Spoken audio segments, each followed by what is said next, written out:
Disfruta tu descanso, papá. Disfruta tu descanso, papá.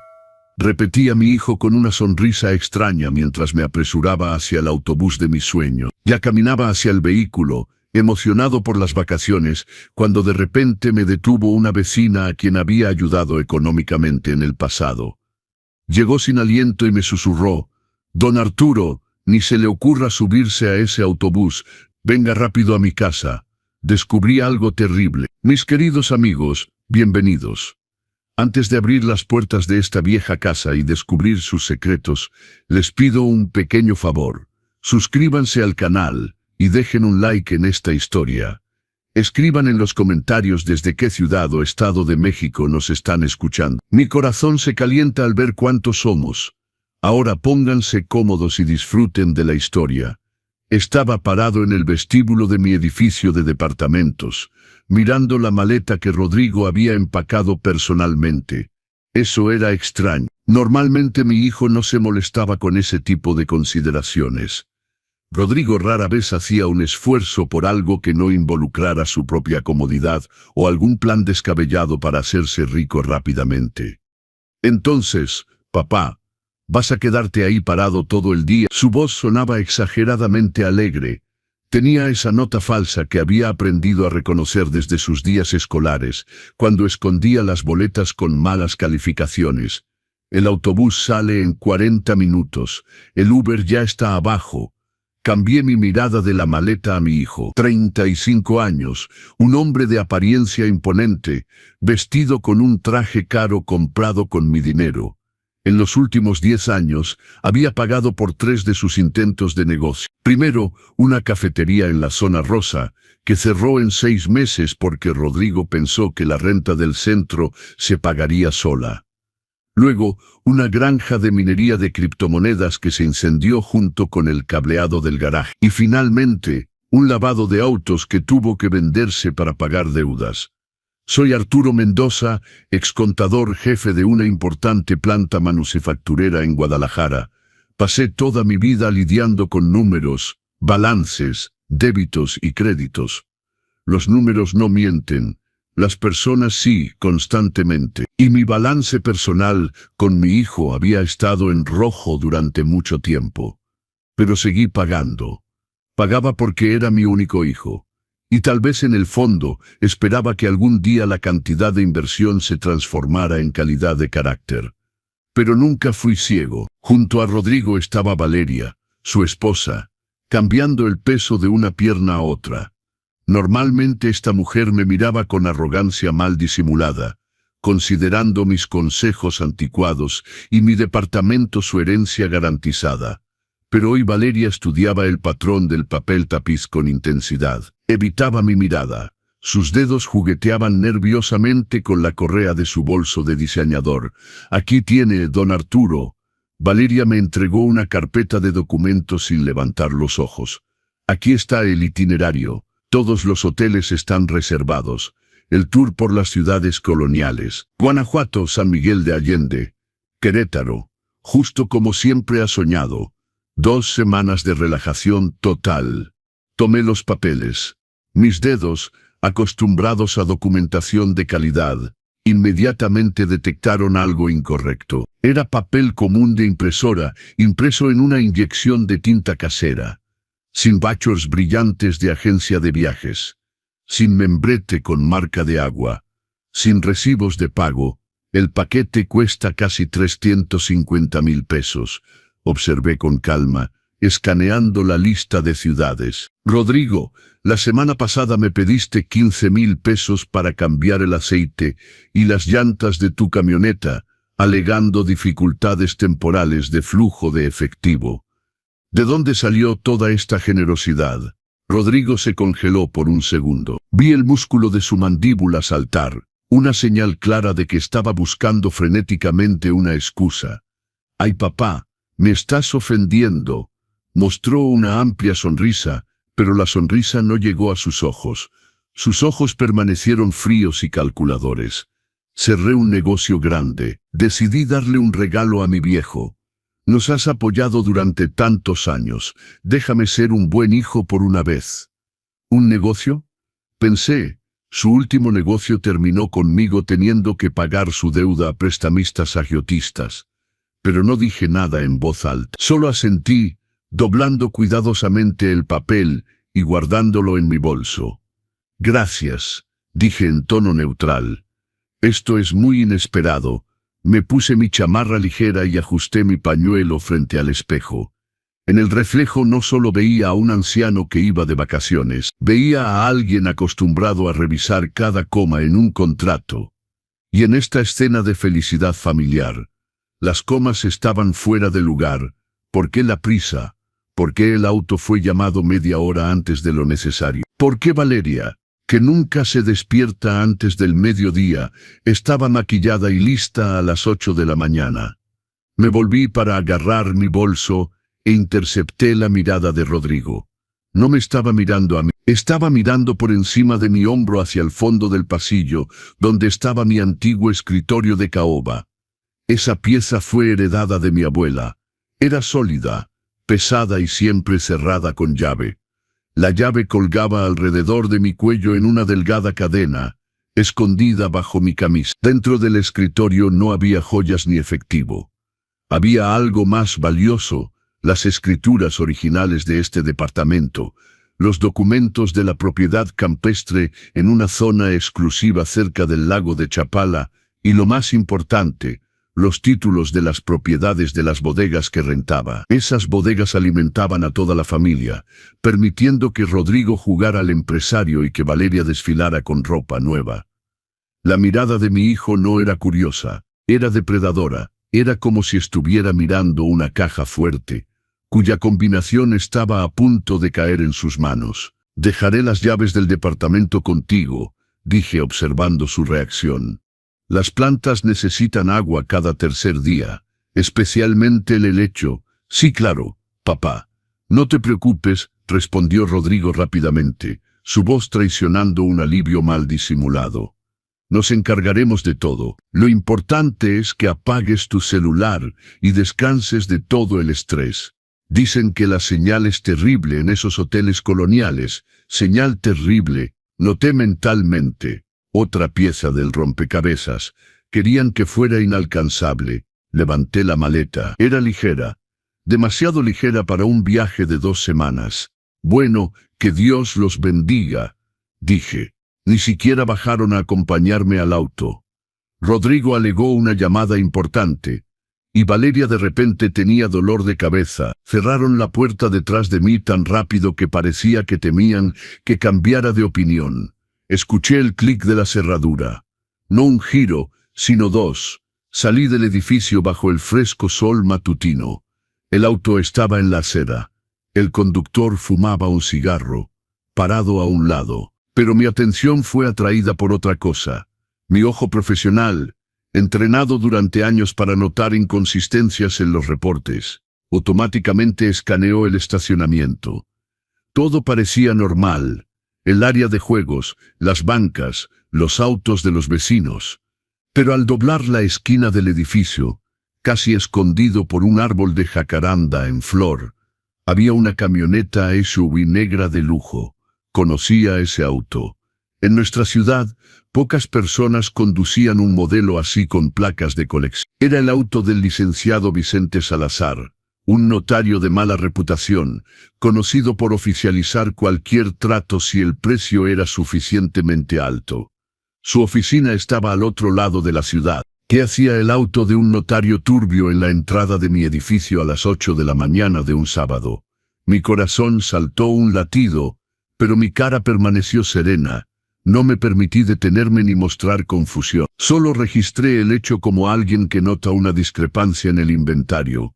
Rodrigo, Valeria, el extraño regalo, la mirada hacia el escritorio, la solicitud de apagar mi teléfono, y ahora el notario escondido en la esquina como un buitre, esperando que su presa abandone el nido. La imagen se estaba formando, y no me gustaba lo que veía en absoluto. Caminé lentamente hacia el auto, sintiendo una certeza fría y furiosa creciendo dentro de mí. Pensaban que estaban enviando a papá a descansar. Pensaban que era un anciano cansado que estaría agradecido por cualquier migaja de atención. Estaban equivocados. No soy una víctima, soy un auditor, y acababa de comenzar mi auditoría más importante. El conductor tiró su cigarro y abrió la cajuela. Estaba a punto de subir al vehículo cuando sentí que alguien agarraba mi codo con fuerza. No fue un toque gentil, fue un gesto de desesperación. Me volví bruscamente. Frente a mí estaba doña Carmen, mi vecina del primer piso. Estaba en bata sobre su camisón, el cabello despeinado, el pecho subiendo y bajando como si hubiera corrido un maratón. Doña Carmen nunca saldría a la calle luciendo así. Era una mujer orgullosa, a pesar de su humilde jubilación del servicio postal. Hace 3 años, pagué la cirugía de emergencia de su nieta, cuando el hospital público dijo que no había camas. En ese momento Carmen intentó besarme las manos, pero la detuve bruscamente, diciendo, «Una mano lava la otra, algún día me ayudarás». Parecía que ese día había llegado. Carmen miró las ventanas de mi departamento, luego el auto negro en la esquina, y sus ojos se abrieron con terror. Don Arturo susurró, apretando mi brazo con dedos pálidos, «Ni se le ocurra subirse a ese auto. No vaya a la terminal de autobuses». «Carmen, ¿qué pasó?», pregunté en voz baja pero firme, sintiendo un cable de acero apretarse dentro de mí. «Los escuché», dijo, recuperando el aliento. «Anoche en el jardín debajo de las ventanas. Rodrigo y Valeria pensaron que no había nadie cerca. Don Arturo no compraron ningún paquete de vacaciones. Estaban discutiendo. Dios mío». Se detuvo, sus ojos llenándose de lágrimas. «¿Sobre qué discutían, Carmen? Habla». Decían que una vez que subiera a ese autobús, no habría vuelta atrás, que el viaje es solo una fachada. Están esperando al notario, don Arturo. Van a forzar su escritorio. Hablaron de un poder notarial. Y que usted nunca regresaría a este departamento como propietario. El mundo a mi alrededor no se derrumbó. Al contrario, todo se volvió cristalino, nítido y cortante. Los sonidos de la calle se hicieron más fuertes, los colores más vibrantes. Miré las ventanas de mi departamento. Detrás de la cortina de encaje vi una figura. Estaban observando, esperando que el auto se fuera. «Rápido», ordené, tomando el control. Mi voz sonó como en las reuniones de la junta en la planta, un tono que no permitía argumentos. «Vamos a su lugar, por la entrada de servicio para que el conductor no vea a dónde fui». Me volví hacia el conductor, que ya golpeaba impacientemente el techo del auto. «El viaje se canceló», disparé, metiendo un billete de 200 pesos de mi bolsillo en su mano. «Váyase vacío, pero la carrera está pagada». «Lárguese», gruñí de tal manera que cerró la cajuela y saltó al asiento del conductor inmediatamente. El auto salió a toda velocidad. Agarré mi maleta ligera y sin mirar atrás me hundí en el oscuro pasillo detrás de Carmen.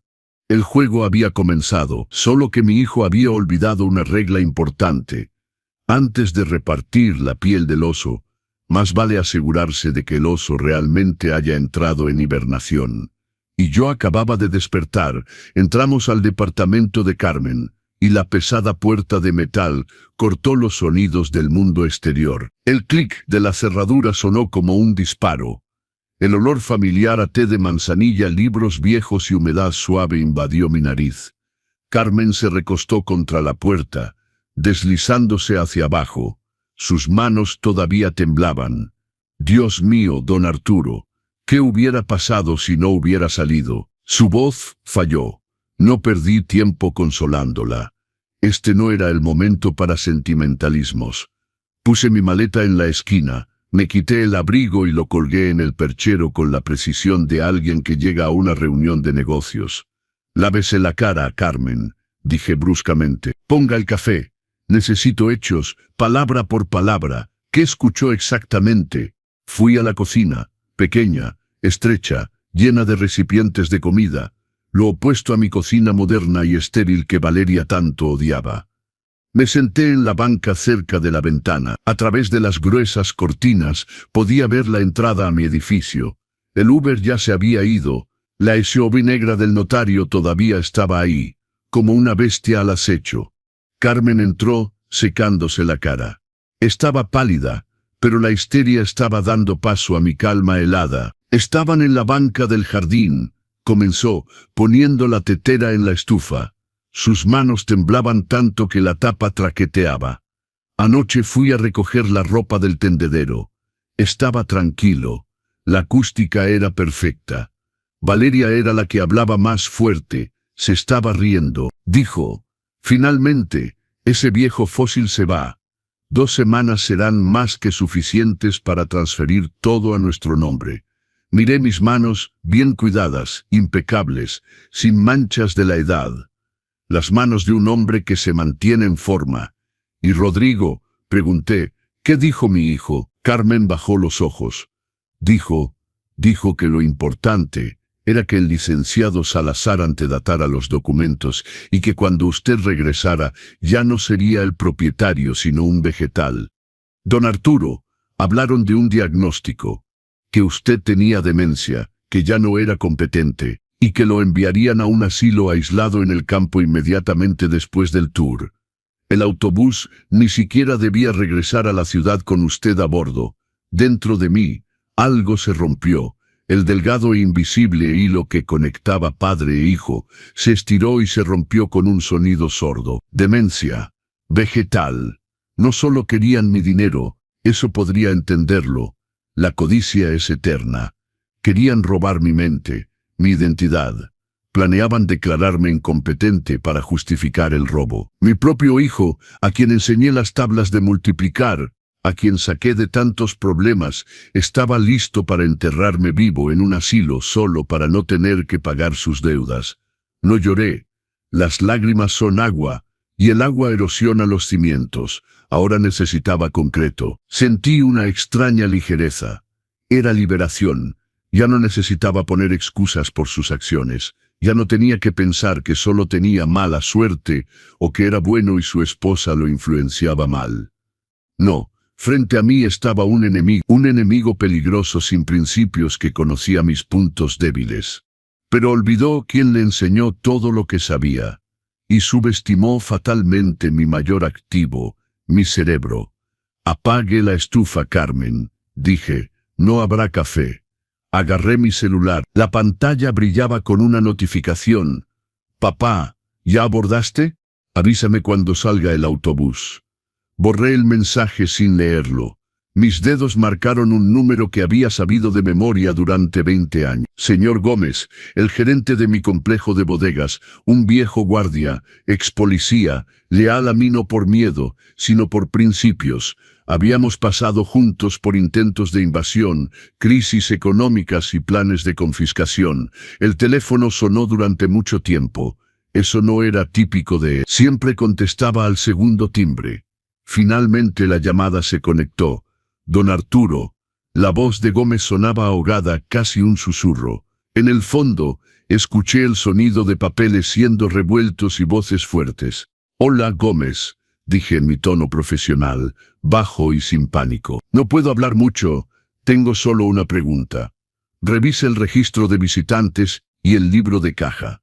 Rodrigo apareció en la oficina hoy. Hubo un silencio pesado al otro lado. Un silencio viscoso que me dijo más que cualquier palabra.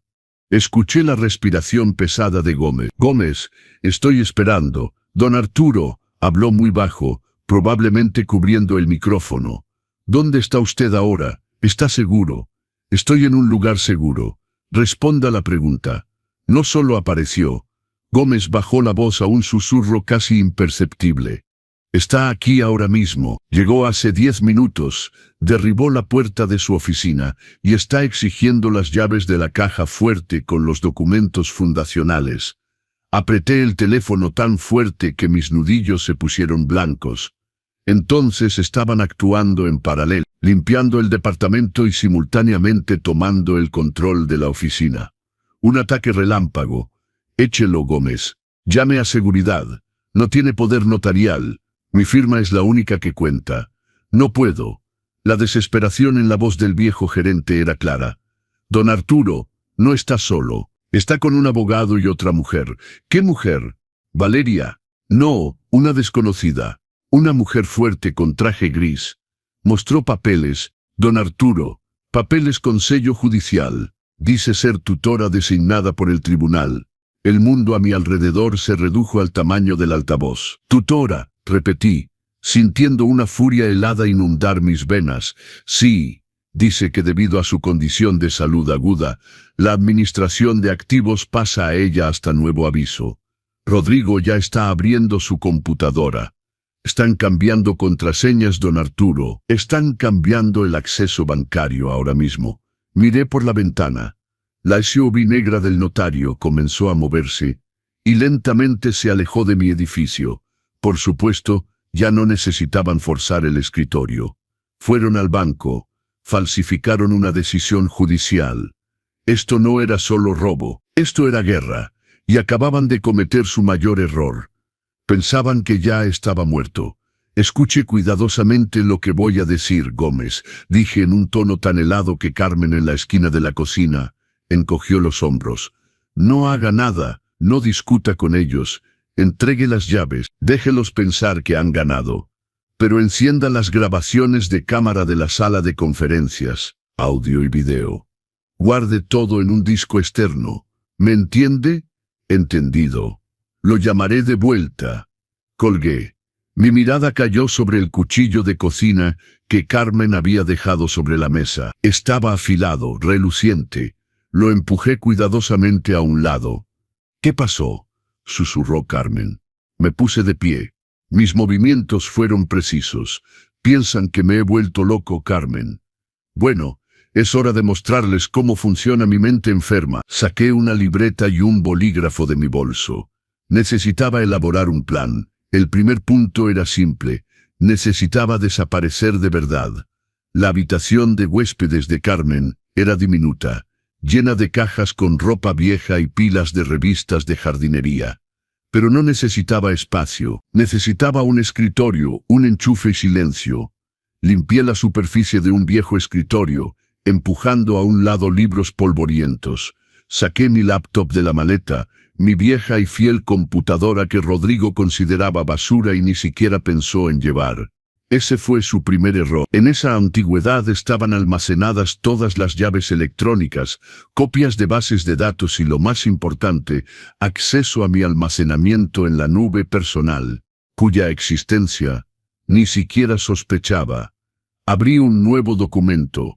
Mis dedos se acomodaron en su posición habitual. No estaba escribiendo una carta ni una queja. Estaba redactando un documento legal. La revocación de todos los poderes. Mi experiencia como contador jefe decía, el papel es un escudo, pero el papel correctamente llenado es una espada. Escribí rápidamente, formulando cada frase con precisión quirúrgica. Revoqué cualquier poder notarial otorgado en nombre de Rodrigo Mendoza y Valeria Lacera. Retroactivo 10 años. Sabía que legalmente no se revoca el pasado, pero incluí una cláusula sobre inducción a error y actos fraudulentos, lo que me daría fundamentos para impugnar cualquier negocio hecho por ellos durante ese periodo. Luego abrí mi aplicación bancaria, no el banco donde recibía mi pensión, que Rodrigo probablemente ya había bloqueado a través de la tutora. Esta era una cuenta en un pequeño banco comercial que había abierto hace 5 años cuando vendí la propiedad vacacional de mi difunta esposa. Rodrigo había hecho un berrinche en ese momento, exigiendo invertir el dinero en su granja de criptomonedas, pero le dije que el dinero se había ido para pagar deudas antiguas. Me creyó. Siempre creía lo que quería escuchar. En la cuenta había una suma suficiente para una guerra. Transferí todos los fondos disponibles de mis cuentas de jubilación y ahorros a esta cuenta de reserva. La transacción tomó segundos.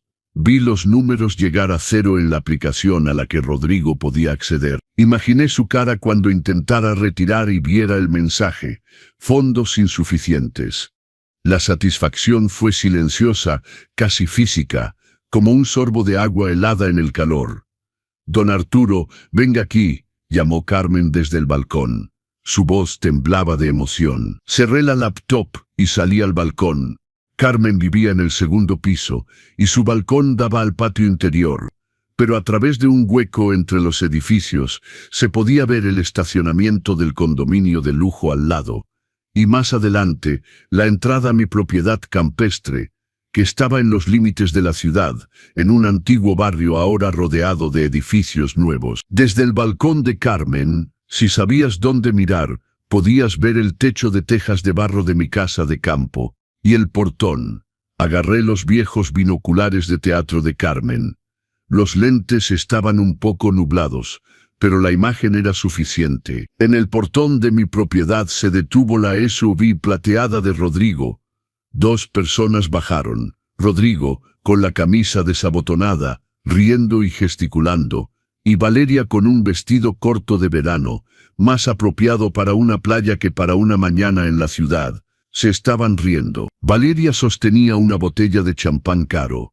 Reconocí la etiqueta. La botella costaba la mitad de mi pensión mensual.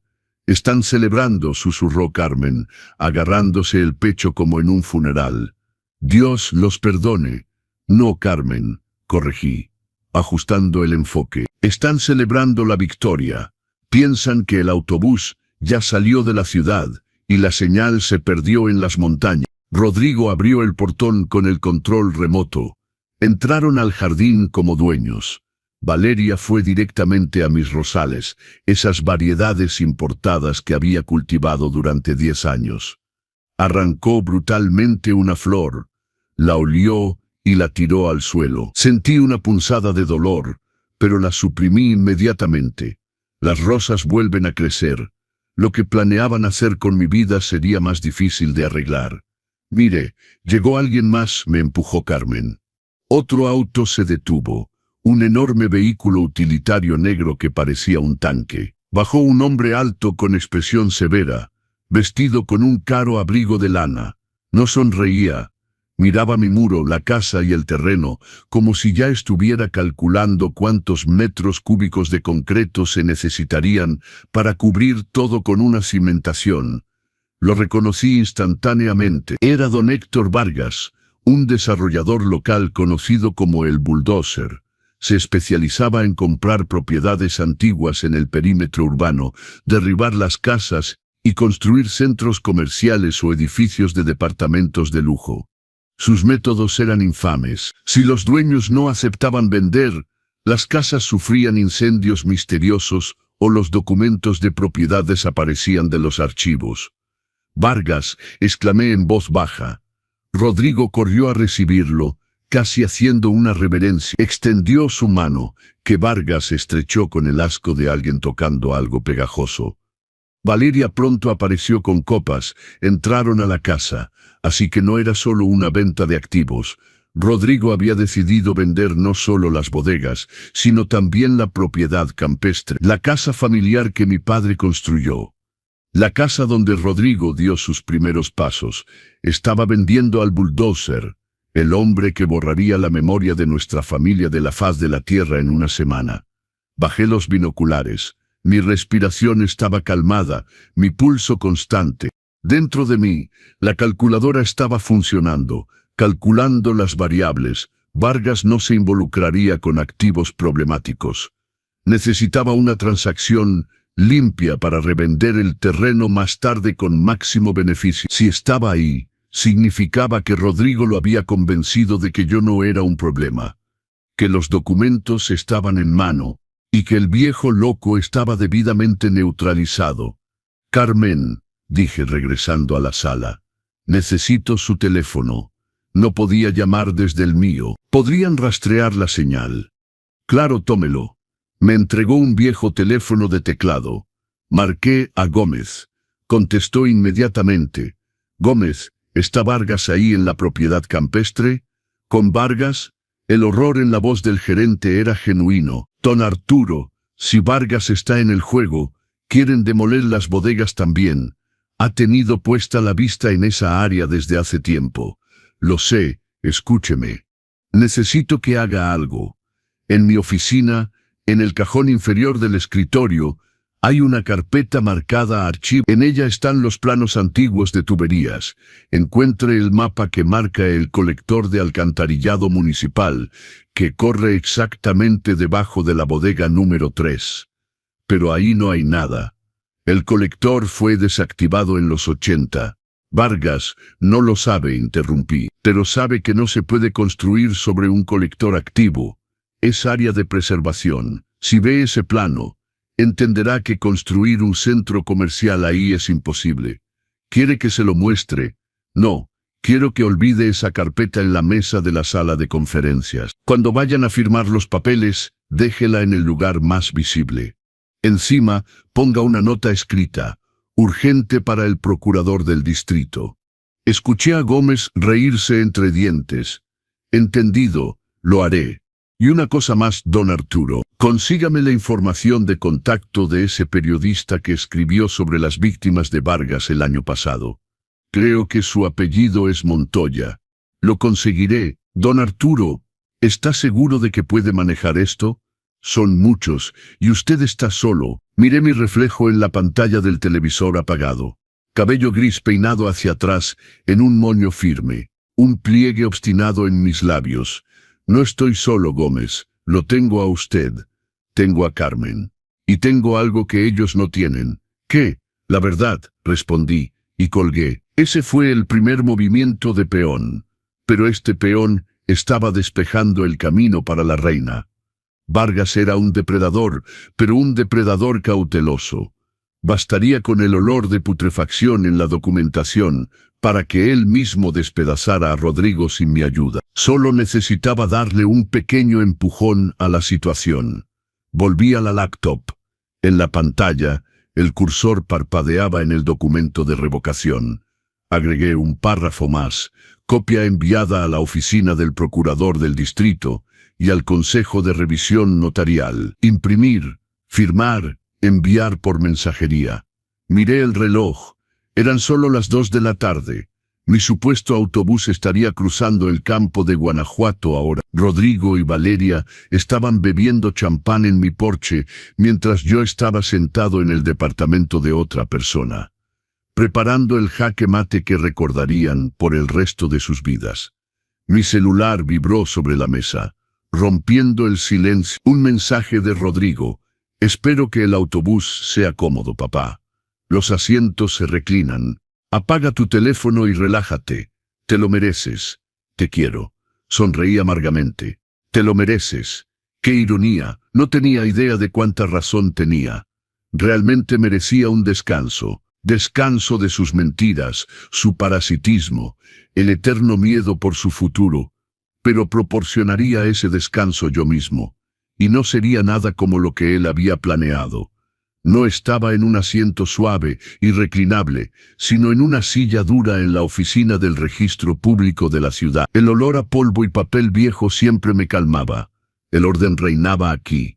Cada documento tenía su lugar, su número, su historia. Y esa historia no podía ser reescrita por el capricho de un ambicioso aficionado. Don Arturo, se acercó la archivista señora Ana, una mujer de mi edad. Nos conocíamos desde hacía 20 años. Encontré su carpeta. Estaba en el almacén profundo muerto. Colocó una carpeta abultada frente a mí. Complejo de bodegas número 4. Documentación primaria 10. Gracias, Ana. Me salvaste. De nada. ¿Pero qué pasó? Pareces listo para la guerra. Casi eso, Ana. Casi eso. Necesito una copia certificada del acta de privatización y el plano de subdivisión. Urgente. Mientras Ana preparaba las copias, hojeé las páginas. Ahí estaba la escritura de propiedad, mi firma, firme y decisiva. Los sellos, sin socios, sin participación de terceros, propiedad exclusiva. Rodrigo podría falsificar todos los poderes notariales que quisiera. Pero el original siempre vence a las copias, especialmente en los tribunales. En ese momento, como me contó Gómez más tarde, se estaba desarrollando una escena digna de una telenovela en la oficina de las bodegas. Gómez llamó a Rodrigo, como habíamos acordado, y lo dejó en altavoz para que capturara todo. Rodrigo, tenemos un problema. El sistema no acepta el nuevo contrato de arrendamiento con Vargas. Requiere confirmación biométrica o la firma del propietario. La central ha bloqueado la operación. Rodrigo, que en ese momento parecía estar medio borracho de champán, se rió. ¿Qué, central? ¿De qué estás hablando, Gómez? Te estás volviendo senil. Mi papá está en un autobús brincando por Guanajuato. No hay señal ahí, y no la habrá durante las próximas 2 semanas. Ya te dije que yo estoy a cargo ahora. Ingresa mi código. Lo intenté, Rodrigo. No pasa. Dice error de acceso. Contactar al propietario. Tal vez deberíamos llamar a don Arturo. ¿Estás bromeando? Ya te dije, no lo molestes. El viejo está descansando. Que vea las iglesias y coma pozole. Es malo para él preocuparse. Solo sáltate el sistema. Sabes cómo hacerlo. Desactiva la verificación de firma. Eso es romper el protocolo de seguridad. Rodrigo, al carajo con el protocolo, gritó Rodrigo. Cuando regrese, todo ya será diferente. Las bodegas serán un centro comercial y Vargas y yo estaremos bebiendo coñac en París. Haz lo que te digo o presenta tu renuncia. Colgó. El viejo comiendo pozole. Al carajo con el protocolo. Gómez guardó la grabación. Cada palabra, cada tono de desprecio. Eso no era solo rudeza, era prueba de abuso deliberado de poder y coerción de personas. Salí de los archivos con copias certificadas en mi bolso. El sol comenzaba a ponerse. El siguiente paso era la reunión con el abogado que Carmen recomendó. Pero primero necesitaba verificar un detalle. Gómez me había enviado una foto de la tarjeta de presentación de esa mujer, la supuesta tutora que acompañaba a Rodrigo. Claudia Reyes, Servicios Legales, Tutela y Fideicomiso. El nombre me parecía vagamente familiar. Reyes. Claudia Reyes. ¿Dónde había escuchado eso? Fui a un café internet. Me senté en una esquina y busqué el nombre en Google. Los primeros enlaces eran estándar, pero en la segunda página de resultados fue como recibir un choque eléctrico. Un artículo de noticias de un periódico local de hace 5 años. Escándalo en Fundación Benéfica. Contadora jefe acusada de malversación de fondos. Abrí el artículo. En la foto, aunque granulada, era ella, Claudia Reyes. En ese momento, tenía el cabello oscuro y usaba un apellido de casada diferente. Recordé. Dios mío, ¿cómo pude olvidar a Claudia? Había trabajado en nuestro departamento de contabilidad en la planta a principios de los... Era una cosita mansa que constantemente se quejaba de su salario y su esposo enfermo. La atrapé falsificando hojas de cálculo de uniformes. Las cantidades eran pequeñas pero regulares. No presenté un informe policial por lástima. La despedí por justa causa, pero sin fanfarria, aunque quedó registrado internamente que nunca podría volver a ocupar puestos de confianza. Así que había cambiado su apellido, se había teñido el cabello y ahora se hacía llamar especialista en tutela. Rodrigo la encontró, o ella lo encontró a él. 2 oportunistas que habían encontrado a la víctima ideal. Ella me conocía, sabía quién la había despedido, y ahora esto no era solo trabajo por dinero, era venganza personal. Estaba ayudando a mi hijo a declararme incompetente, saboreando cada momento. Sentí disgusto, no miedo, era como pisar lodo. Pero también vino la comprensión. Tenía un as bajo la manga. Si la tutora tenía antecedentes penales y el artículo mencionaba una condena en primera instancia, no podía por ley ser tutora de nadie bajo ninguna circunstancia. Cualquier decisión judicial tomada con su participación sería anulada y ella misma podría ser arrestada por falsificación de identidad. Rodrigo, en su prisa y codicia, ni siquiera se había molestado en verificar los antecedentes de su cómplice. Agarró a la primera abogada que aceptó el trabajo sucio. «Ah, Rodrigo», susurré, mirando el monitor. «¿Qué estratega resultaste ser? Trajiste a la casa a la misma rata que ya había expulsado». Imprimí el artículo y doblé el papel cuidadosamente. Ahora conocía su punto débil. Su plan estaba sostenido por vigas podidas. Bastaría con derribar una para que todo se derrumbara. Salí a la calle. El aire nocturno estaba fresco. Respiré profundamente. Descansa, papá. Repetí las palabras de mi hijo. Descansa. Fui a la parada del autobús.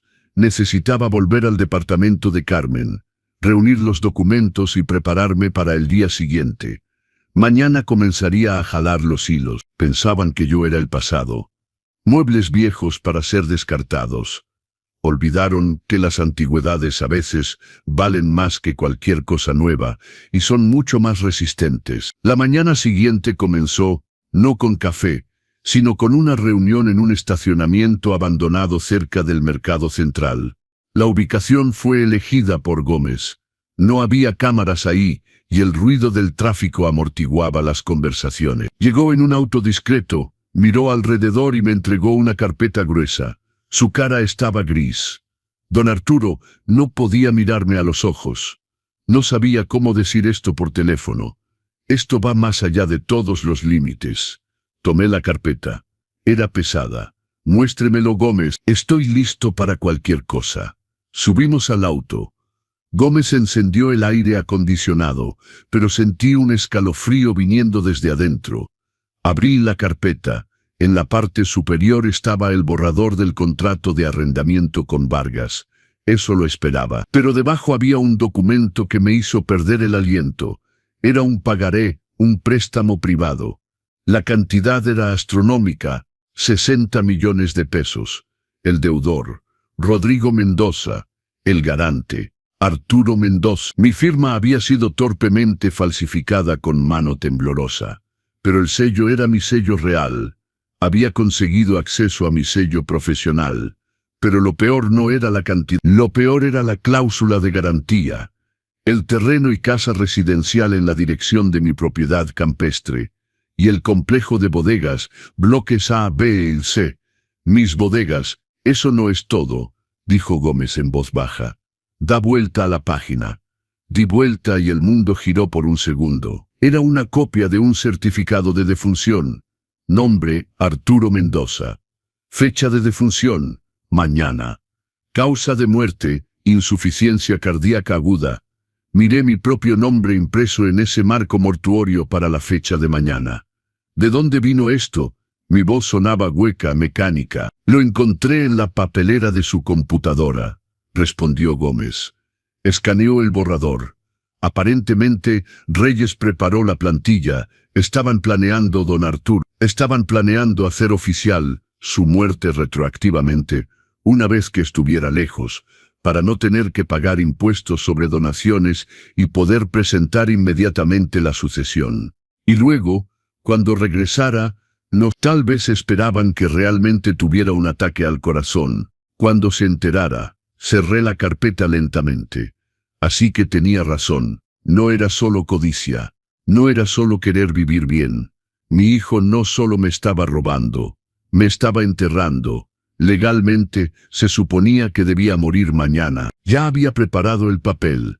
Ya se había resignado a la idea. Para él, ya estaba muerto. Una carga que necesitaba ser borrada del documento para que el dinero fluyera. Dentro de mí, algo se rompió y se silenció. La última chispa diminuta de piedad paternal, que aún podría haber estado en el fondo, se apagó. Todo lo que quedaba era un vacío frío y negro. Y en ese vacío, como una hoja de acero, brillaba un solo pensamiento: destruir. No tendría piedad. No lo educaría. La educación era demasiado tarde. Ahora sería su juez. ¿Quién es el acreedor?, pregunté, mirando el contrato de préstamo. Dice Buenas Inversiones, respondió Gómez. Pero ¿sabes quién está detrás de eso? Lo sabía. Era solo una fachada para la operación de préstamos de Vicente Russo, un tipo peligroso que controlaba la mitad de los lotes de autos usados y las casas de empeño de la región. Gente pesada que no resuelve nada en los tribunales. Lo resuelven de otra manera. Rodrigo había pedido prestado dinero a criminales, 60 millones de pesos con garantía sobre activos que no le pertenecían, y bajo la promesa de la muerte de su padre, que estaba muy vivo. Es un idiota, declaré sin emoción. Un idiota clínico. Piensa que va a engañarlos como me engañó a mí. Piensa que Vargas comprará la propiedad rápidamente y pagará la deuda con intereses. Pero Vargas está arrastrando los pies, revisando los documentos, explicó Gómez. Y el interés de Russo no se detiene. Miré la tasa, 5% semanal con una multa diaria del 10% por pago atrasado. Si Vargas se retiraba del trato, Rodrigo estaría solo con una deuda creciendo geométricamente y con acreedores que no aceptaban excusas sobre mamá en el autobús. Gracias, Gómez. Apreté su mano. Ha hecho más de lo que debía. Ahora vaya de vacaciones. Mañana no debería estar en las bodegas. ¿Y usted, señor? Me quedo. Tengo una cita importante mañana, el día de mi muerte. Di una sonrisa amarga. Necesito estar a la altura de la ocasión. Bajé del auto. El viento azotaba mi abrigo. No me sentía como un anciano, sino como un general antes de la batalla final. El plan había cambiado. Solo recuperar lo que era mío no era suficiente. Solo castigar no era suficiente. Lo dejaría caer en la misma tumba que cavó para mí. No lo empujaría, solo quitaría la mano que estaba usando para sostenerse. Agarré el celular de Carmen y busqué un número en los contactos que había esperado nunca tener que usar. Era el teléfono de un hombre influyente que en tiempos difíciles había tenido conexiones con esos mismos prestamistas, pero que ahora era un empresario respetado. Nos habíamos cruzado en el trabajo. Me respetaba por mi ética. Buenos días, dijo la secretaria. Dígale al señor Russo que está llamando a Arturo Mendoza. Dígale que tengo información sobre una garantía que están tratando de venderle. Dígale que la mercancía está defectuosa. Sabía que esa información llegaría a Russo antes de que Rodrigo terminara su café de la mañana. A los prestamistas no les gusta que los engañen, especialmente cuando la garantía es humo y espejos. Y el garante es un fantasma que está muy vivo. Rodrigo quería jugar con los grandes. Bueno, entonces, bienvenido al mundo adulto, hijo. Aquí los errores no se pagan con la jubilación de papá, se pagan con sangre. La noche antes de la batalla es siempre la más tranquila. No la pasé en la casa de Carmen, sino en un lugar que conocía mejor que cualquier hogar. La sala de registros de mi complejo de bodegas. Gómez me dejó entrar por la puerta de servicio cuando cambió el turno del guardia. Ahí, entre los estantes de documentos, estaba el olor a polvo y paz. Dormí en un sofá plegable cubierto por una vieja manta. Y fue el sueño más profundo que había tenido en años. El sueño de alguien que sabe que todo termina mañana. Mañana me recibió con un amanecer gris. Me preparé en el pequeño baño. Blusa blanca, blazer negro impecable, collar de perlas, nada descuidado. Hoy debía lucir invencible. No una víctima, sino el dueño de todo. A las 8 de la mañana, Gómez entró en silencio. Detrás de él, Carmen, pálida pero decidida, sosteniendo su identificación. Y la tercera persona, el licenciado Arnold, el abogado, un hombre con reputación de pitbull. Todo listo, don Arturo, dijo Gómez en voz baja. Los originales de las actas constitutivas están conmigo. Las grabaciones de cámara se han copiado en 3 unidades. El personal ha sido instruido. Nadie sabe nada. Todos están trabajando normalmente. ¿La policía? Pregunté, ajustando el puño de mi camisa. El comandante Montoya estará aquí a las 10. Revisó el material que enviamos ayer. Dijo que hay base para 3 investigaciones, pero necesita atraparlos con las manos en la masa en el momento de la firma. Excelente, asentí. Carmen, ¿recuerda qué decir? Recuerdo, don Arturo. La vecina asintió. Cada palabra sobre el jardín, el complot, lo del vegetal. No me echaré para atrás. Estábamos listos. Mi pequeño ejército, gente que Rodrigo consideraba peones o ni siquiera notaba.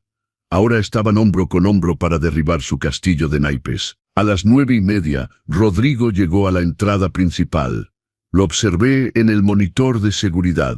Bajó de un taxi. Había decidido no aparecer en su propio auto frente a los atenedores. Vestía un traje nuevo, brillando como un trofeo. Junto a él, Valeria toda arreglada con una carpeta bajo el brazo.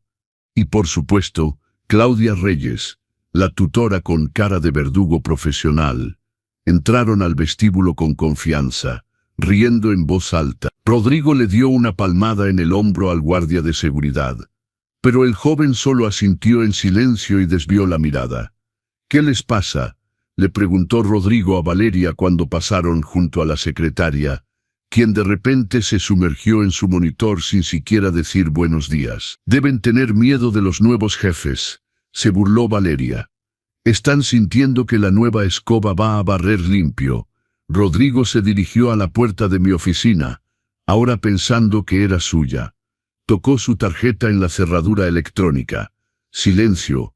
La luz roja parpadeó y se apagó. Rodrigo frunció el ceño. Lo intentó de nuevo. «Nada. ¿Qué demonios es esto?». Jaló la manija. Cerrada. «Gómez. Gómez, ¿dónde estás? ¿Por qué no funciona la tarjeta?». Gómez apareció en el pasillo. Su cara era una máscara. «Falla del sistema, Rodrigo. Hubo un corte de energía ayer. El controlador debe estar atorado. Vienen los técnicos. Mientras tanto esperen en la sala de conferencias. Está abierta. Vargas debería estar llegando pronto». Rodrigo resopló irritado. «Siempre todo a medias aquí». «Bien, manda café a la sala de conferencias». «Fuerte». Fueron a la sala de juntas. Observé a Rodrigo ponerse nervioso. Miraba su teléfono cada minuto, ajustaba su corbata. Valeria organizaba papeles sobre la mesa. Claudia Reyes permanecía inmóvil como una estatua. La atmósfera en la oficina estaba cargada. Los empleados susurraban en las esquinas, pero se callaban cuando cualquiera de ellos aparecía. Rodrigo lo sentía. Sentía que el aire se había vuelto pesado. Miraba alrededor como un animal que huele humo pero no ve fuego. «¿Por qué Vargas se retrasa?». Miró su reloj. 10:05. «El tráfico, seguro», lo calmó Valeria. «No entres en pánico. El dinero casi está en nuestro bolsillo».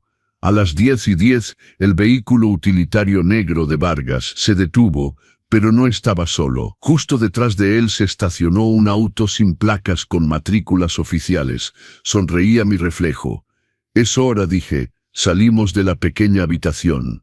En silencio, bajamos por el pasillo de servicio hasta la puerta trasera de la sala de conferencias. Esa puerta estaba disimulada en el revestimiento de la pared. Solo Gómez y yo sabíamos de ella. En la sala, Vargas ya estaba estrechando la mano de Rodrigo. «Entonces, joven», dijo el desarrollador, «documentos listos, originales». «Por supuesto, don Héctor», actuó apresuradamente Rodrigo, extendiendo papeles. «Aquí está el título de propiedad, poder notarial completo, orden de tutela, todo limpio como agua mineral». Vargas tomó los papeles, pero no tenía prisa por firmar. Leía cuidadosamente. «¿Y dónde está don Arturo?», preguntó de repente, levantando su pesada mirada hacia Rodrigo. «Me gustaría asegurarme de que está al tanto de la transacción. Después de todo, la cifra no es pequeña». Rodrigo dudó por apenas una microfracción de segundo. «Mi padre está recibiendo tratamiento en una casa de reposo aislada en las montañas de Jalisco. No hay señal de celular ahí. Los doctores prohibieron las visitas. Ya sabe cómo es a esa edad. Los vasos sanguíneos. No entiende bien lo que está pasando. Por su propio bien, tomamos el control de la administración. Aquí está la señorita Claudia Reyes, su tutora oficial, quien puede confirmar». Claudia asintió, abriendo la boca para pronunciar la mentira ensayada. Pero en ese momento, la puerta principal de la sala de conferencias se abrió. 2 hombres de civil entraron, seguidos de 2 oficiales uniformados. Rodrigo se congeló con la pluma en la mano. La sonrisa se deslizó de su cara como una máscara mal pegada. «Don Héctor», dijo uno de los recién llegados, mostrando su placa. «Comandante Montoya, disculpe la interrupción, pero esta transacción no puede llevarse a cabo». «¿Y por qué no?». El rostro de Vargas se oscureció, aunque la comprensión brilló inmediatamente en sus ojos. «Porque el objeto de la venta es evidencia material en una investigación por fraude y falsificación procesal», respondió el comandante con calma. Y también porque el vendedor no tiene la autoridad para disponer de estos activos. «Ah, qué tontería es esta», gritó Rodrigo, saltando de su silla. «Tengo poder notarial. Tengo la tutora. ¿Quiénes son ustedes? Voy a presentar una queja». «El poder notarial fue revocado por el propietario», interrumpió Montoya. «Y la tutela fue obtenida basándose en documentos médicos falsos y un certificado de defunción falsificado». «Propietario», Rodrigo palideció. «Mi padre está en un autobús. Él es incompetente». Y fue entonces cuando presioné el botón en la pared. El panel se deslizó abierto en silencio. Entré a la habitación. El silencio que siguió fue ensordecedor. Podía escuchar el tic-tac del caro reloj en la muñeca de Vargas. Escuché la respiración laboriosa de Valeria. Rodrigo me miró como si viera un fantasma. Su boca se abrió y cerró como un pez fuera del agua. «Hola, hijo», dije. Mi voz era calmada, firme, helada. El autobús llegó, última parada. Caminé hacia la mesa sin quitarle los ojos de encima. Retrocedió hasta que su espalda golpeó la pared. «Papá», susurró. «Tú, estás aquí». «Estoy aquí, Rodrigo. Siempre he estado aquí. Vi cada uno de tus pasos. Escuché cada palabra sobre el vegetal, sobre la clínica, sobre cómo negaste a tu padre. Me detuve, corrigiéndome. Pero cómo me negaste 1000 pesos mientras planeabas enterrarme vivo». Arrojé la carpeta que Gómez me había dado sobre la mesa. La carpeta con sus deudas, con el certificado falso de mi muerte. «Jaque mate, Rodrigo», dije. «Fin del juego». Vargas dejó su pluma sobre la mesa muy lentamente. Miró a Rodrigo, luego a mí, luego al comandante, e hizo la única decisión sensata. «No tengo nada que ver con esto», declaró, levantando las manos. «Fui inducido a error. Estoy disponible para testificar como testigo». La mirada de Rodrigo vagó por la habitación, buscando una salida que no existía. Solo había policía bloqueando las puertas. Estaba su padre, que ya no era un padre, sino un juez. Y estaba el abismo hacia el cual él mismo había caminado. La trampa se había cerrado. «Esto es todo un malentendido». La voz de Rodrigo falló, subiendo de tono. Se despegó de la pared y dio un paso hacia mí, extendiendo las manos en un gesto que debería haber sido súplica filial, pero parecía la desesperación de un hombre ahogándose. «Papá, escucha, fue un error. Solo queríamos sorprenderte, organizar los impuestos. Estaba cuidando de ti». Permanecí inmóvil como una roca donde se rompen las olas sucias. «¿Sorpresa?», repetí, levantando una ceja. «Mi certificado de defunción es una sorpresa. El préstamo a los agiotistas con la garantía de mi casa es cuidado, es temporal», comenzó a hablar sin parar, sudando frío. «Son solo papeles, una formalidad. Sabes que nunca te haría daño. Diles que tú me diste autorización, solo lo olvidaste.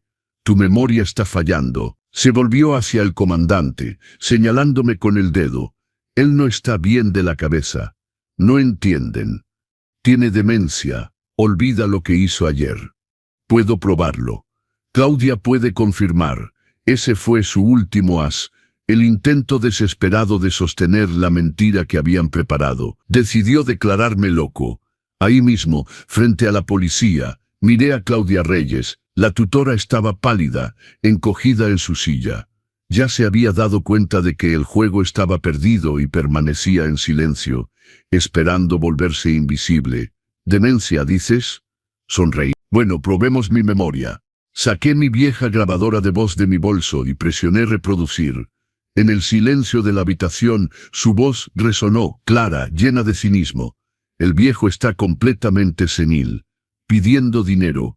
Quiere 15,000 pesos, que duerma en la terminal de autobuses, que se vuelva un indigente. Pronto 15,000 pesos serán un lujo para él». Y luego la voz de Valeria. «Eres cruel, Rodrigo. Me gusta». Y Rodrigo de nuevo. «No soy cruel, soy pragmático. Él vivió lo que tenía que vivir. Ahora es nuestro turno». La cara de Rodrigo se cubrió de manchas rojas. Vargas hizo una mueca de disgusto como si se hubiera roto una alcantarilla en la habitación. El comandante Montoya anotó algo en su libreta. Eso es falso, gritó Rodrigo.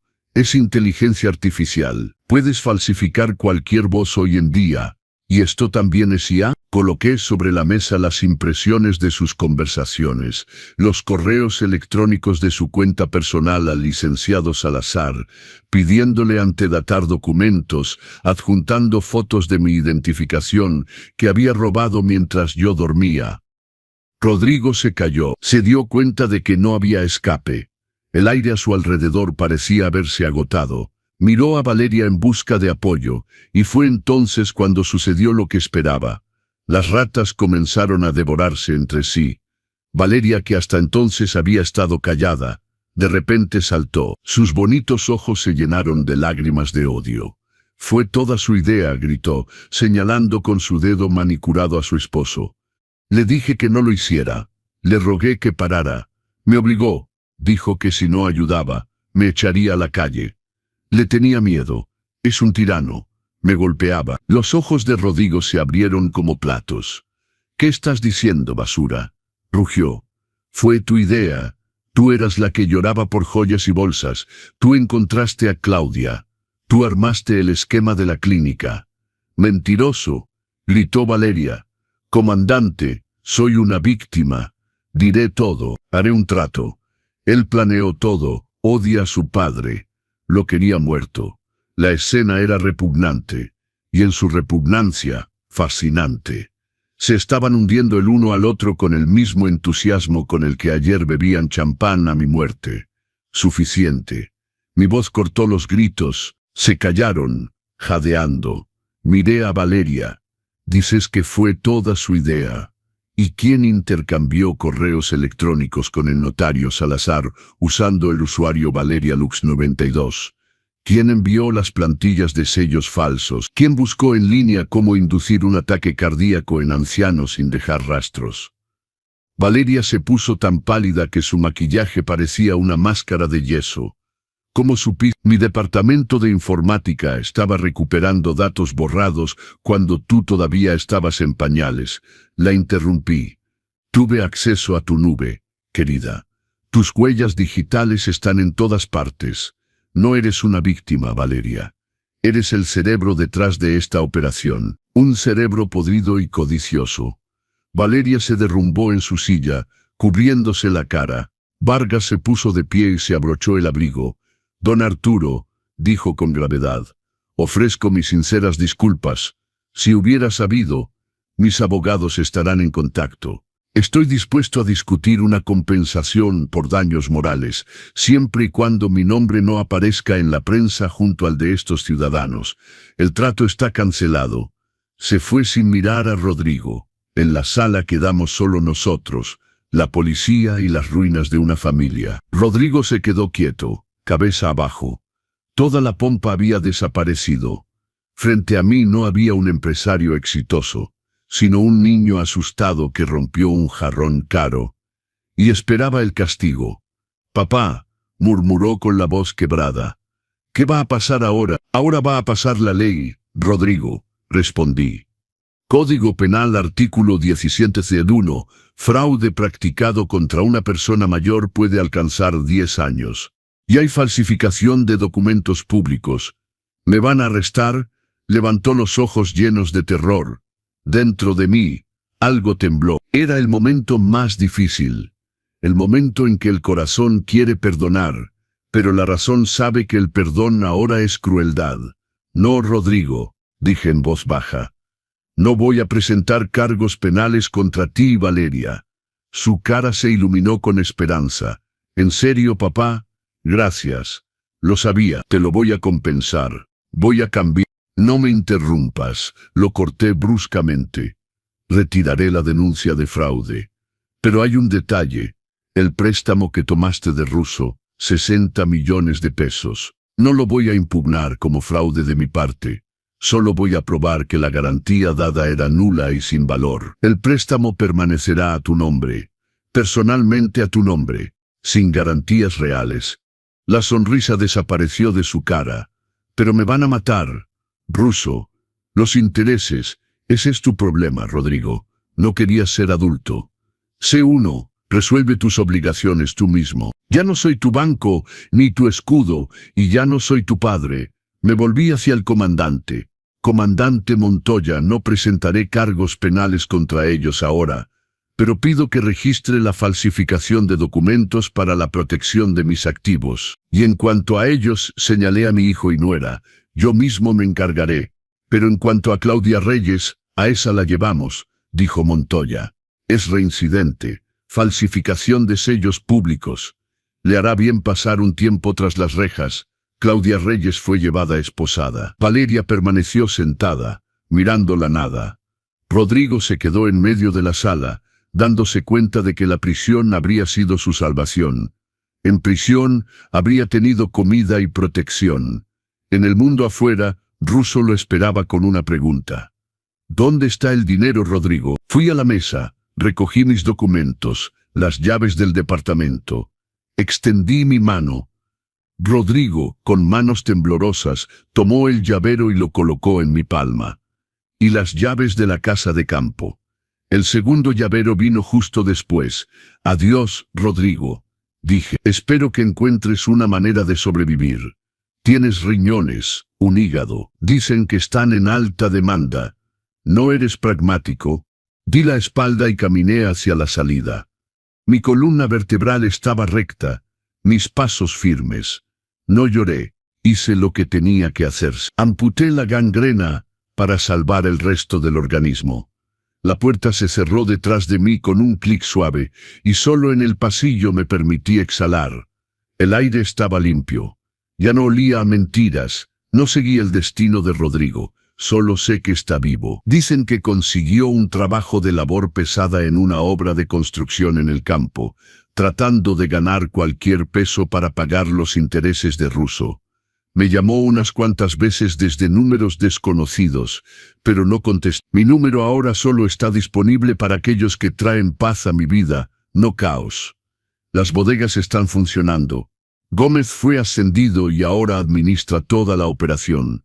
Voy ahí una vez a la semana solo para revisar los informes y tomar café con él. Carmen viajó ayer. Le compré un paquete a un balneario de aguas termales en Michoacán.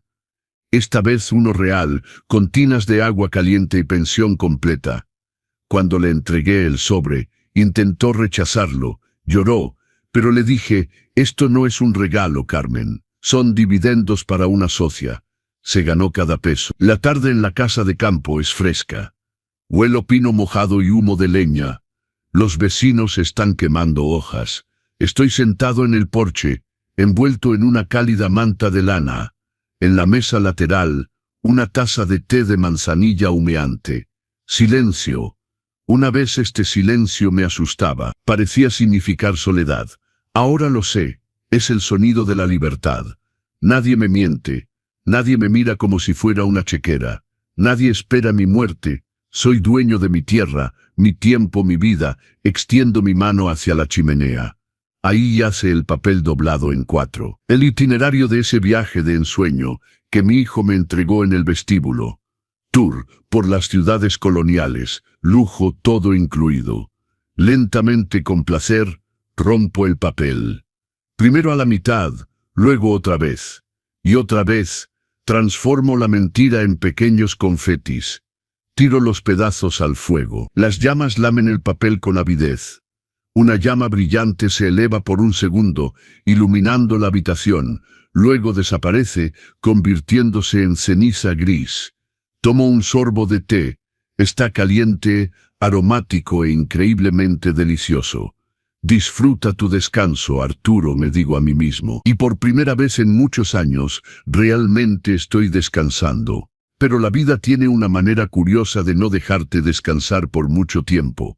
2 semanas después del incidente, cuando ya había establecido una nueva rutina, el silencio fue interrumpido.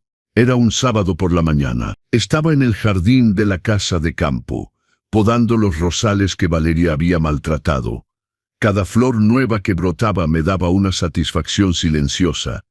Estaba curando lo que ellos habían intentado destruir. El timbre del portón sonó. No esperaba a nadie. A través del interfono, Vi un auto familiar. Era el vehículo de Gómez, pero su expresión era diferente. No venía con documentos de trabajo. Venía con noticias. Abrí el portón. Gómez bajó del auto, y esta vez no estaba solo. Con él venía un hombre joven, tal vez de 30 años, delgado, con el rostro marcado por la preocupación. «Don Arturo», comenzó Gómez, «siento molestarlo en su día de descanso, pero este joven necesita hablar con usted. Es importante». El hombre se adelantó, quitándose la gorra con respeto. «Don Arturo Mendoza, mi nombre es Miguel Sánchez. Era contador en una de las empresas donde su hijo intentó conseguir financiamiento. Mi instinto se puso en alerta. ¿Y qué necesita de mí, joven?» «No necesito nada de usted, señor. Vengo a advertirle. Rodrigo, su hijo, está planeando algo nuevo. Y esta vez es peor. Los invité a pasar». En la sala Miguel Sánchez sacó una carpeta de su mochila. Sus manos temblaban ligeramente. «Trabajo en Financiera del Bajío», explicó. «Hace 3 días, Rodrigo llegó con un socio, un hombre llamado Arturo Mendoza Jr. Presentaron documentos para un préstamo empresarial de 100 millones de pesos. Arturo Mendoza Jr., repetí. «Ese no existe». «Exactamente», asintió Miguel. Cuando revisé los documentos, algo no cuadraba. La firma era parecida a la suya, pero no idéntica. Los sellos parecían reales, pero el papel era demasiado nuevo. Y luego encontré esto. Colocó sobre la mesa un acta de nacimiento. Nombre: Arturo Mendoza Jr. Fecha de nacimiento: hace 35 años. Padre: Arturo Mendoza. Madre: Lucía Mendoza, fallecida. Mi difunta esposa. «Es una falsificación completa», dijo Miguel. «Rodrigo está intentando hacerse pasar por su hijo legítimo, con un nombre diferente para acceder a crédito usando su reputación. Como usted es conocido en los círculos financieros por su integridad, pensó que nadie verificaría». Sentí una oleada de ira, pero esta vez era diferente. No era sorpresa, era confirmación. Rodrigo no había aprendido nada. No había tocado fondo, estaba cavando más profundo. «¿Por qué me lo dice a mí?», pregunté a Miguel. «Podía simplemente rechazar el préstamo, porque hay más». Miguel bajó la voz. Escuché a Rodrigo hablando con su socio en el estacionamiento. No sabían que mi auto estaba ahí. Decían que si este préstamo no funcionaba, tenían un plan B, algo sobre un accidente, que sería más fácil heredar que pedir prestado. El silencio cayó como una piedra. «Mi padre murió en un accidente automovilístico hace 5 años», continuó Miguel, con lágrimas en los ojos. 3 meses después descubrí que mi tío había manipulado los frenos. Quería la herencia, don Arturo. No pude salvar a mi padre, pero tal vez puedo ayudarlo a usted. Gómez puso una mano en mi hombro. «Es por eso que lo traje, don Arturo. Este muchacho es honesto. Y tiene razón en preocuparse». Miré el acta de nacimiento falsa. Arturo Mendoza Jr. Mi hijo estaba tan desesperado que ahora inventaba hermanos inexistentes. Y si eso fallaba, un accidente. «Miguel», dije con calma, «gracias por su honestidad. Esto requiere atención inmediata». Llamé al licenciado Arnold. En 1 hora estaba en mi casa con un equipo completo, un investigador privado, un experto en documentos forenses y un contacto en la Procuraduría. «Esto es falsificación de identidad agravada», analizó Arnold, examinando el acta de nacimiento. «Y si hay amenazas implícitas de daño físico, podemos solicitar una orden de restricción». «Don Arturo, esta vez tiene que presentar cargos formales». «No», respondí, «aún no». «¿Pero por qué?». Arnold parecía frustrado. «Ya cruzó todas las líneas, porque quiero que llegue hasta el final. Quiero que firme, quiero que cometa el fraude completo, documentado, irrefutable. Y entonces, cuando crea que ganó, ahí presentaré los cargos. Esta vez no habrá escapatoria. Esta vez irá a prisión, no con Russo». La trampa se tendió nuevamente, pero esta vez sería la última. Con la ayuda de Miguel, Montamos una operación. La financiera del Bajío aceptó seguir con la solicitud de préstamo, aparentemente aprobándola. Rodrigo recibiría una llamada en 3 días, diciendo que el préstamo estaba autorizado y que debía venir a firmar los contratos finales. Pero cuando llegara, no encontraría un banquero. Encontraría al comandante Montoya y una orden de arresto. Durante esos 3 días, contraté seguridad privada para la casa de campo. 2 guardias discretos, exmilitares, que patrullaban el perímetro. Si Rodrigo intentaba el plan B, se encontraría con una sorpresa. También instalé cámaras de seguridad en cada entrada, cada ventana. Arnold preparó un testamento blindado, copias en 3 notarías diferentes, declarando que en caso de mi muerte por cualquier causa sospechosa, todos mis bienes irían a una fundación benéfica. Rodrigo no heredaría ni un peso. El miércoles llegó la llamada. Gómez me informó que Rodrigo había recibido la notificación de aprobación del préstamo. Según Miguel, quien seguía monitoreando desde dentro, Rodrigo estaba eufórico. Dijo que con esos 100 millones pagaría a Russo, compraría una casa en Polanco. Y nunca más tendría que ver a su padre, reportó Miguel por teléfono. Va a ir mañana a las 10 de la mañana a firmar. Perfecto, respondí. Todo está listo. Esa noche no dormí, no por miedo, sino por anticipación. Mañana se cerraría el círculo. Mañana mi hijo aprendería que las acciones tienen consecuencias reales, no solo palabras de un padre cansado. Mañana iría a prisión. El jueves amaneció con un cielo despejado. Un buen día para la justicia. Llegué a la financiera del Bajío a las 9:30. Me reuní discretamente con Arnold, el comandante Montoya, y Miguel en una oficina trasera. A través de un monitor podíamos ver la sala de juntas donde se suponía que se firmaría el préstamo. La mesa estaba preparada, documentos perfectamente ordenados, plumas lujosas, todo parecía legítimo. A las 10 en punto Rodrigo llegó.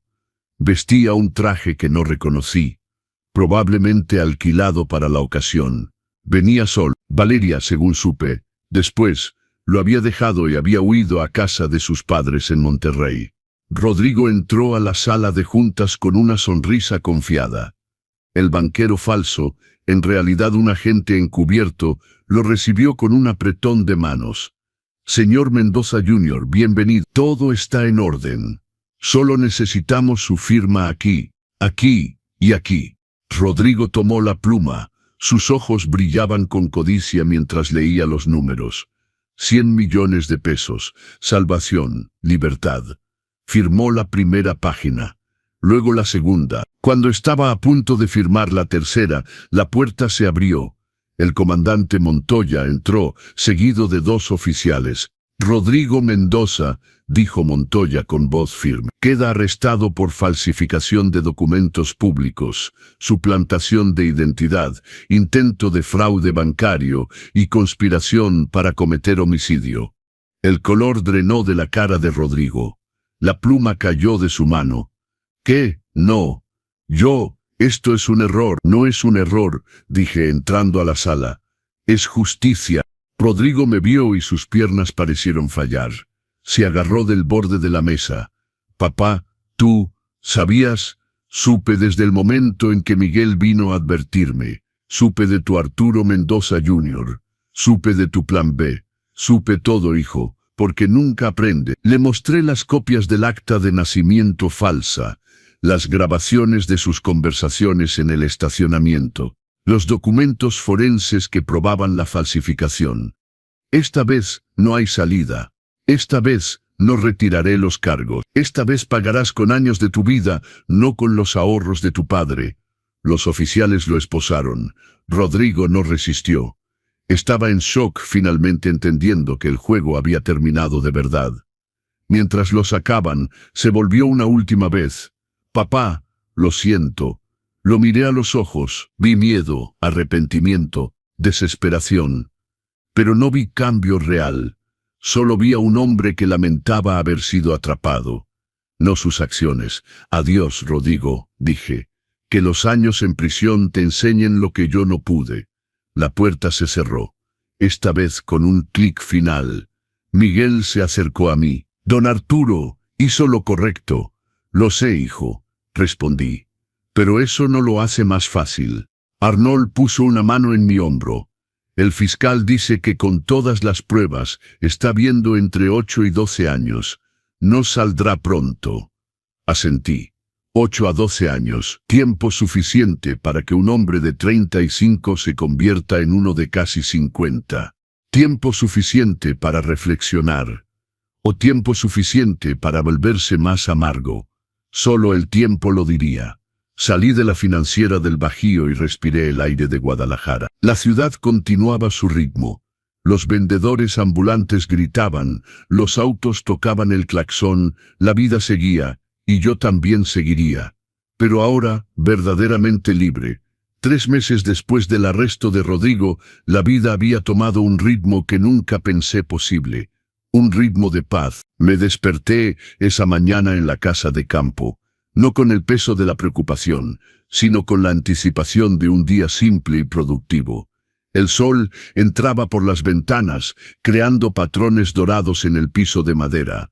Afuera, los pájaros cantaban en los árboles de jacaranda. Preparé café en la antigua cafetera italiana, que había pertenecido a mi esposa. El aroma llenó la cocina, mezclándose con el olor a pan dulce que había comprado ayer en la panadería del pueblo. Mientras desayunaba en el porche, revisé mi teléfono. Había un mensaje de Gómez. Don Arturo, las bodegas tuvieron el mejor mes en 5 años. Los nuevos inquilinos están contentos. Todo en orden. Sonreí. Las bodegas estaban prosperando. Sin las constantes emergencias de Rodrigo drenando recursos, el negocio finalmente funcionaba como debía. Había otro mensaje, este de Carmen. Don Arturo. Regresé del balneario. Me siento 20 años más joven. Gracias por todo. Vendría a tomar té esta tarde. Hice galletas de nuez. Le respondí. Con gusto, Carmen. A las 4. Y había un tercer mensaje, este de un número que no reconocí. Don Arturo, soy Miguel Sánchez. ¿Podría visitarlo? Tengo noticias sobre su hijo. Mi corazón se apretó por un momento. Rodrigo. Llevaba 3 meses en prisión preventiva, esperando juicio. No había ido a visitarlo, no había aceptado sus llamadas. El licenciado Arnold manejaba todos los aspectos legales, pero la curiosidad era humana. Respondí a Miguel. Venga a las 11.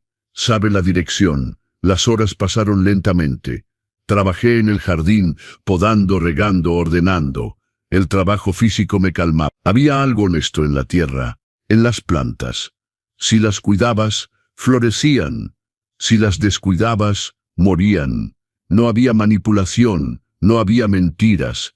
A las 11 en punto, el auto de Miguel apareció en el camino de entrada. Bajó con una carpeta bajo el brazo, pero su expresión era diferente a la última vez. No había urgencia, había algo más, esperanza. Don Arturo me saludó con un apretón de manos firme. Gracias por recibirme. Pase, joven. ¿Café? Por favor, nos sentamos en la sala. Miguel abrió su carpeta cuidadosamente. He estado visitando a su hijo en prisión, comenzó. Me tensé. ¿Por qué haría eso? Porque cuando mi padre murió, nadie estuvo ahí para mi tío. Nadie le mostró un camino diferente. Solo hubo castigo. Y cuando salió de prisión, era peor que antes. Miguel me miró a los ojos. No quiero ver eso pasar otra vez. Rodrigo hizo sus elecciones, dije firmemente. Sí, las hizo. Y ahora está pagando por ellas. Miguel sacó unas cartas. Pero está cambiando, don Arturo. Lentamente, pero está cambiando. Me entregó las cartas. Eran escritas a mano, en la letra de Rodrigo que conocía también. Pero el tono era diferente. La primera carta decía, «Papá, no espero que leas esto. Probablemente Miguel ni siquiera te lo entregue. Pero necesito escribirlo. He tenido 3 meses para pensar. 3 meses sin lujos, sin Valeria, sin esquemas. Solo yo y las consecuencias de mis acciones. Tenías razón, sobre todo. Fui un idiota codicioso, egoísta, que confundió tu amor con debilidad. Pensé que siempre estarías ahí para rescatarme. Nunca te vi como un padre, te vi como un cajero automático. Y cuando el cajero se negó a pagar, decidí robarlo. No espero perdón, no lo merezco, solo quiero que sepas que finalmente entiendo lo que perdí. No el dinero, no las propiedades, a ti. Perdí a mi padre, y fue mi culpa. La segunda carta era más reciente. Miguel me consiguió trabajo en el taller de carpintería de la prisión. Es trabajo duro. Mis manos tienen callos por primera vez en mi vida. Pero hay algo satisfactorio en crear algo con tus propias manos. Ayer hice una silla, una simple silla de madera. El instructor dijo que estaba bien hecha. Me sentí orgulloso. Es una sensación extraña. Nunca me sentí orgulloso de nada que realmente hice yo mismo. Todo lo que tenía era tuyo, comprado con tu dinero, tu reputación, tu trabajo. Estoy aprendiendo, papá. Tarde, pero estoy aprendiendo. Cerré las cartas. Mi garganta estaba apretada. ¿Es real?, pregunté a Miguel. ¿O es otra manipulación? He visitado muchas prisiones, don Arturo. He visto muchos hombres que fingen arrepentimiento para conseguir favores. Rodrigo no está pidiendo nada. De hecho, cuando le pregunté si quería que le trajera estas cartas, dijo que no. Dijo que usted merecía paz, no más de sus problemas. Fui yo quien insistió. Me levanté y caminé hacia la ventana. Afuera el jardín florecía. Las rosas que casi murieron estaban llenas de nuevos brotes. ¿Qué quiere que haga, Miguel? No quiero que haga nada, respondió. Solo quería que supiera que su hijo está cambiando. Tal vez en 8 años, cuando salga, será un hombre diferente. O tal vez no. Pero al menos ahora tiene una oportunidad que no habría tenido si usted lo hubiera rescatado otra vez. Tenía razón. Si hubiera retirado los cargos, si hubiera pagado a Russo, si hubiera perdonado como todas las veces anteriores, Rodrigo nunca habría tocado fondo. Nunca habría aprendido. A veces el amor más grande es dejar que alguien enfrente las consecuencias de sus acciones. Gracias por traerme esto, Miguel, dije finalmente. No sé si lo perdonaré. No sé si alguna vez tendremos una relación otra vez. Pero me alegra saber que no está completamente perdido. Miguel asintió, entendiendo. Eso es todo lo que él espera, don Arturo. Solo que sepa que está intentando. Después de que Miguel se fue, me quedé con las cartas en las manos. Las leí de nuevo, y otra vez. Había dolor en esas palabras, pero también había algo que nunca había visto en Rodrigo antes. Humildad genuina. No iba a correr a visitarlo. No iba a hacer su camino más fácil, pero guardaría estas cartas. Y cuando saliera de prisión, en 8 o 10 años, si todavía era este hombre humilde que estaba emergiendo, tal vez, solo tal vez, podríamos empezar de nuevo. Pero por ahora me enfocaba en mi propia sanación. Esa tarde, como prometí, fui al departamento de Carmen. Subí las escaleras lentamente, disfrutando cada paso. Ya no me apresuraba. Ya no vivía en constante alerta. Carmen me recibió con una sonrisa radiante. Se veía diferente. Su cara tenía color, sus ojos brillaban. Don Arturo, pase, pase. El té está listo. Su pequeña sala estaba ordenada, acogedora. Esa sensación cálida de un hogar real. No la frialdad de lujos comprados para impresionar. Mientras tomábamos té y comíamos galletas de nuez caseras, Carmen me contó sobre su viaje al balneario.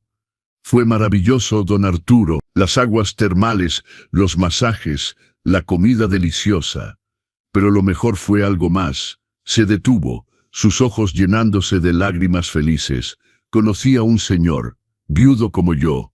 Se llama Roberto. Era maestro de escuela. Nos sentamos juntos en el comedor la primera noche, y no paramos de hablar. Intercambiamos números. Me ha estado llamando. Sonreí. Carmen, eso es maravilloso. A mi edad, nunca pensé, ya sabe. Se sonrojó como un adolescente. Pero dice que quiere visitarme, tal vez llevarlo a conocer Guadalajara.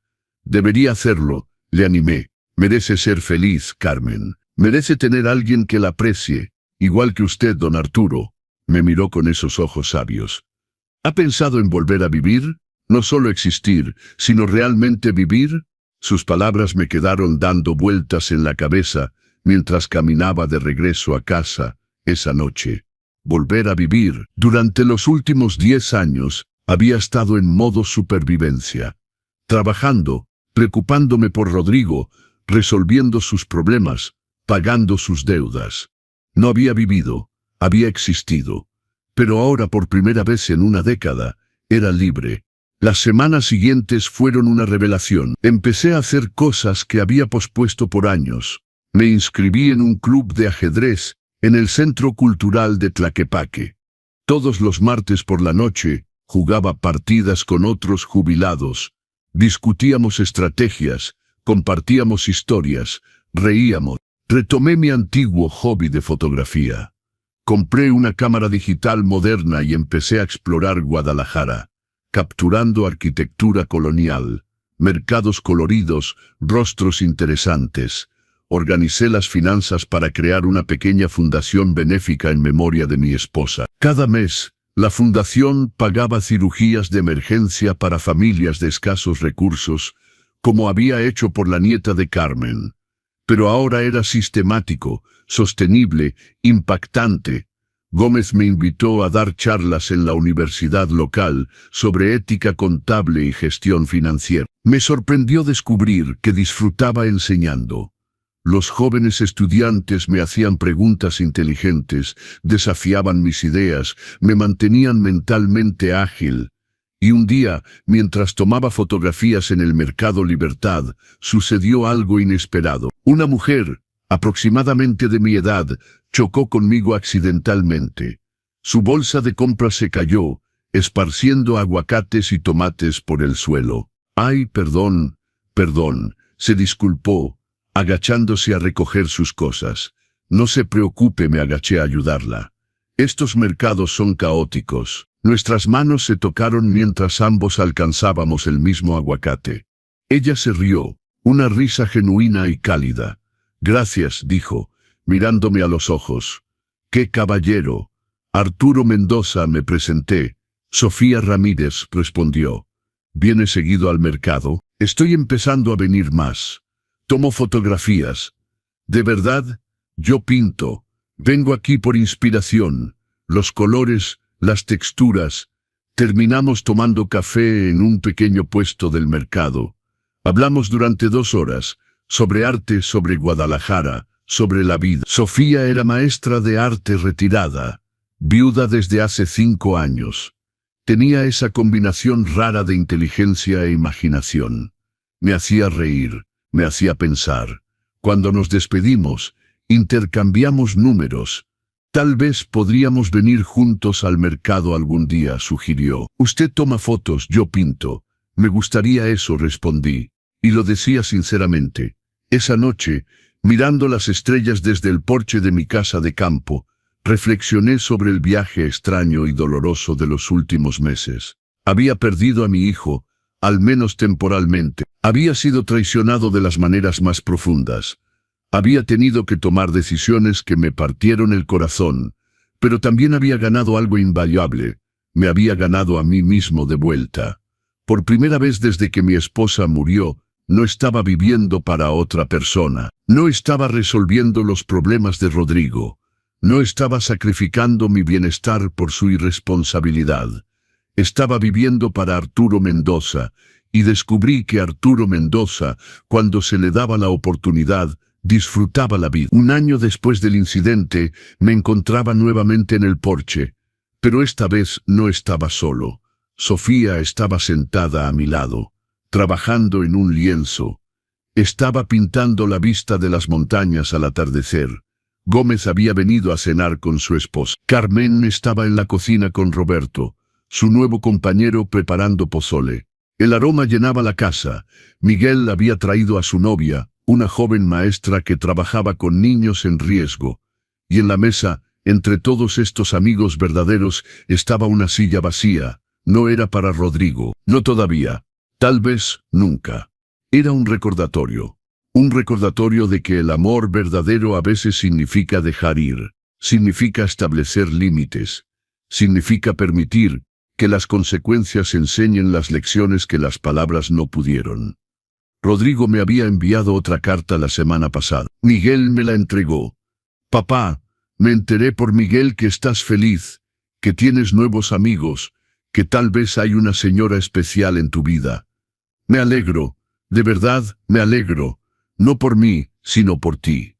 Merecías ser feliz hace mucho tiempo, no espero ser parte de esa felicidad, no cuando salga de aquí. Solo quiero que sepas que tu felicidad, paradójicamente, me da esperanza. Si pudiste reconstruir después de todo lo que te hice, tal vez yo también pueda reconstruir después de todo lo que me hice a mí mismo. Gracias por no rescatarme. Fue el regalo más difícil que pudiste darme, pero era el que necesitaba. Guardé esa carta en mi escritorio, junto con las otras. No respondí, no estaba listo, pero por primera vez sentí algo distinto al dolor cuando pensaba en mi hijo. Sentí algo parecido a la esperanza. Tal vez, en 7 años más, cuando saliera de prisión, podríamos tener una conversación, como dos adultos que habían sufrido, aprendido y crecido. O tal vez no. De cualquier manera, estaría bien, porque aprendí la lección más importante. No puedes salvar a nadie que no quiere salvarse a sí mismo. No puedes amar a alguien más de lo que te amas a ti mismo. Y a veces, el acto más amoroso es simplemente dejarlo ir. Carmen llamó desde la cocina. Don Arturo, la cena está lista. Me levanté, tomé la mano de Sofía y entramos juntos. La mesa estaba llena de comida, de risas, de calor humano. Esta era mi familia ahora, no de sangre sino de elección. Gente que me apreciaba no por mi dinero sino por quién era. Gente que me daba alegría, no dolor. Mientras servíamos el pozole y brindábamos con agua de Jamaica, mi teléfono vibró. Un último mensaje de Rodrigo. Disfruta tu descanso, papá, esta vez de verdad. Te lo ganaste. Sonreí, apagué el teléfono y lo guardé. ¿Todo bien?, preguntó Sofía. Todo está perfecto, respondí. Y por primera vez en muchos años, era verdad. 5 años después, recibí una carta del licenciado Arnold. Rodrigo estaba siendo considerado para libertad condicional por buen comportamiento. Había completado su educación secundaria en prisión. Había aprendido carpintería y plomería. Había ayudado a organizar un programa de alfabetización para otros reclusos. El juez preguntaba si yo, como víctima, tenía alguna objeción a su liberación temprana. Me senté en mi escritorio, la misma pieza de caoba heredada de mi abuela, la que Rodrigo había mirado con ojos codiciosos hace tanto tiempo. Tomé una pluma y escribí: Estimado juez Ramírez, no tengo objeción a la liberación condicional de Rodrigo Mendoza. Sin embargo, deseo establecer claramente que no proveeré apoyo financiero, ni vivienda. Deberá reconstruir su vida con sus propias manos, como corresponde a un adulto responsable. Si busca orientación, estoy dispuesto a reunirme con él una vez al mes para café y conversación. Nada más, nada menos. Espero que los años le hayan enseñado lo que yo no pude. Atentamente, Arturo Mendoza. Sellé la carta y la envié. 2 semanas después, el día de su liberación, Rodrigo me llamó. Papá, su voz era diferente, más profunda, más madura. Gracias por darme una oportunidad. Solo una oportunidad. No pido más. Te veo el martes, Rodrigo. Café a las 3 en el café de la parroquia en Tlaquepaque. No llegues tarde. No lo haré, papá. Y papá, gracias por dejarme caer. Necesitaba tocar el fondo para aprender a levantarme. Colgué el teléfono y miré por la ventana. Sofía estaba en el jardín, pintando. Carmen y Roberto venían a cenar esta noche. Gómez había reportado otro mes excelente en las bodegas. Mi vida estaba llena, completa, feliz. Y si Rodrigo se esforzaba, si realmente había cambiado, tal vez habría espacio para él en los márgenes de esa felicidad, pero esta vez en mis términos, no en los suyos, porque finalmente aprendí a disfrutar mi descanso, y nadie, ni siquiera mi hijo, me lo quitaría otra vez. Gracias por escuchar esta historia en el canal Los Consejos del Abuelo. Si la disfrutaron, no olviden suscribirse al canal, dejar un like y comentar abajo desde qué ciudad o estado de México nos están escuchando. Su apoyo significa el mundo para nosotros. Hasta la próxima historia. Cuídense y recuerden, la sabiduría viene con la experiencia, pero a veces también viene con la traición. Que Dios los bendiga.